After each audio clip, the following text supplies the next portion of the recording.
If you didn't know, I decided to read all the books in the New York Times Top 100 Books of the 21st Century, and today we're going to take a look at all four of the novel by Miranda July. So a little bit of background, this novel follows a semi-famous artist based in LA. She is in her mid-40s, and we get to know her throughout the course of around 4 to 5 years.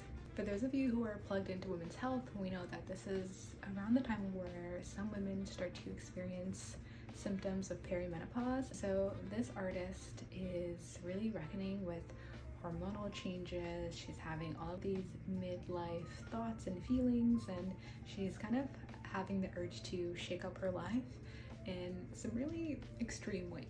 There are so many themes that are explored in this book. I first want to say that it is so funny.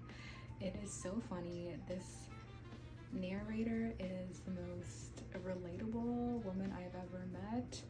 All of her thoughts and the way that she tends to talk herself down, I've had similar, and I think a lot of people can relate to the way in which you can kind of go down a rabbit hole if you've ever experienced anxiety. And there's actually a passage that really illustrates this quite well. This is on page 168. My emotions just go on and on like runaway trains, I whispered. She has a lot of things. I'm not a therapist, so it wouldn't really be appropriate to cry. I rode out the emotional wave by discreetly digging my fingernails into my thighs and mentally counting to 100 while she said something about estrogen, the blood. It's really interesting just to watch her kind of embark on this next chapter of her life and decide to kind of break free of some of those constrictions. So she kind of has an affair. She really opens up her marriage. They start to love in a way that's very fluid, so their family becomes really blended and outside of the conventional.